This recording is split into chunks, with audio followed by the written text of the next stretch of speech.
اسی بینچ کی دوسری جانب نرم سی گدی رکھی ہوئی تھی، شاید ارسلان بیگ اس پر نشست جماتے تھے اور پھر وہ اس گدی پر جا بیٹھے۔ انہوں نے اپنے سامنے نواب انور اور شرفو کو بٹھا لیا۔ اب بتاؤ کیسے آنا ہوا؟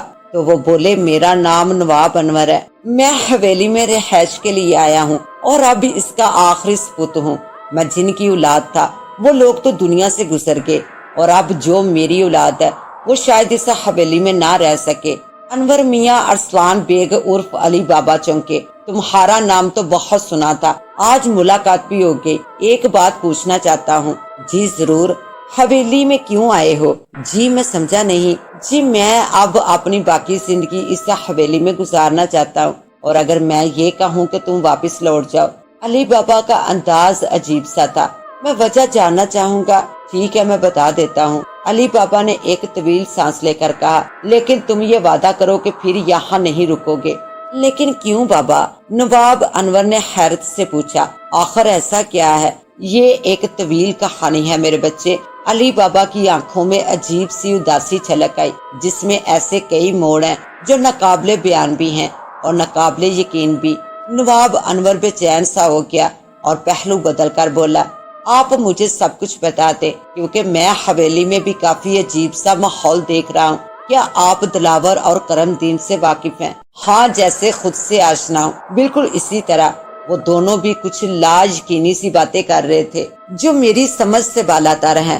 انہوں نے ضرور جہنمی دروازے کا ذکر کیا ہوگا۔ آپ نے درست فرمایا، وہ حقیقت میں جہنمی دروازہ ہے۔ علی بابا کا لہجہ پر اسرار سا ہو گیا۔ اگر تم حویلی میں رہ رہے ہو تو پھر اس دروازے کی طرف جانے سے باز رہو۔ کیا دروازہ؟ کون سا دروازہ؟ کیا تم جانتے ہو کہ حویلی میں ایک تہہ خانہ بھی موجود ہے؟ علی بابا نے اچانک ہی پوچھا۔ تہہ خانہ؟ نواب انور نے چونک کر ان کی شکل دیکھی۔ ہاں، اس تہہ خانے کا دروازہ ہی جہنمی دروازہ کہلاتا ہے۔ اب میری بے چینی عروج پر ہے۔ نواب انور نے اپنے ہاتھوں کو پریشانی کے انداز میں مسلا۔ برائے مہربانی مجھے اس داستان سے آگاہ کر دیں۔ ہاں ضرور، کیوں نہیں؟ انہوں نے سر ہلایا۔ میں مختصر تمہیں بتا رہا ہوں۔ تم ایک طویل عرصے سے حویلی اور اس کے مکینوں سے دور ہو۔ شاید یہی وجہ ہے کہ ان پر اس دوران جو مصیبتوں کے پہاڑ ٹوٹے تھے تم ان سے لا علم ہو۔ مصیبتوں کے پہاڑ؟ نواب انور حیرت سے بولے۔ ہاں بیٹا، علی بابا کے لہجے میں تعصب تھا۔ بس یوں سمجھ لو کہ حویلی میں ایک بلا تھی جو ایک طویل عرصے سے وہاں منڈلا رہی تھی، یہاں تک کہ اس خون خوار آفریت نے حویلی کے تمام لوگوں کو موت کی گہری نیند سلا دیا۔ ہاں بیٹا، یہ سچ ہے۔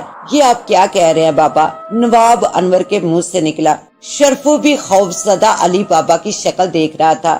ہاں میں سچ کہہ رہا ہوں۔ تمہاری اور تمہارے گھر والوں کی بچت صرف اس بنیاد پر ہوئی کہ تم لوگ اس بلا کی پہنچ سے اور اس کی حدود سے دور رہے، ورنہ شاید تمہارا بھی وہی انجام ہوتا جو تمہارے ماں باپ اور دیگر بہن بھائیوں کا ہوا تھا۔ نواب انور نے حیرت سے پوچھا، تو اب وہ بلا کہاں ہے؟ علی بابا نے چند لمحے توقف کیا اور پھر سرسراتے ہوئے لہجے میں بولے، اسے میرے مرشد نے تہہ خانے میں قید کر دیا ہے۔ جہنمی دروازہ اس حویلی کے تہہ خانے کا نام ہے۔ اب وہ آفریت اسی میں قید ہے۔ موت کا سناٹا اس چھوٹے سے کمرے میں طاری تھا۔ نواب انور، شرفو اور علی بابا تینوں ہی اب خاموش ہو کر اپنے اپنے خیالوں میں گم تھے۔ کافی دیر بعد اس سکوت کو نواب انور نے اپنے الفاظوں سے توڑتے ہوئے علی بابا کو مخاطب کیا۔ وہ آفریت آخر ہے کیا؟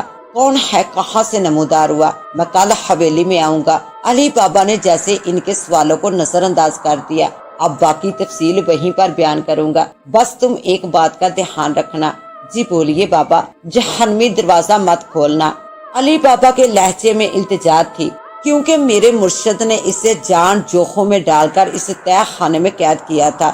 اب اگر وہ بلا پھر سے باہر نکل آئی تو اب اور کوئی نہیں ہے جو اس سے ٹکر لے سکے، کیونکہ میرے مرشد بھی اب اس دنیا میں نہیں رہے۔ علی بابا کے گھر سے واپسی ہوئی تو کئی طرح کے سوالات ان کے ذہن میں گردش کر رہے تھے۔ کرم دین گھر کے باہری گاڑی میں ان کا منتظر تھا، نہ جانے وہ کب واپس لوٹا تھا۔ شرفو نے آگے بڑھ کر نواب انور کے لیے دروازہ کھولا اور ان کے بیٹھنے کے بعد خود کرم دین کے برابر والی نشست پر برجمان ہو گیا۔ کرم دین کچھ کہنے کے لیے بے چین تھا۔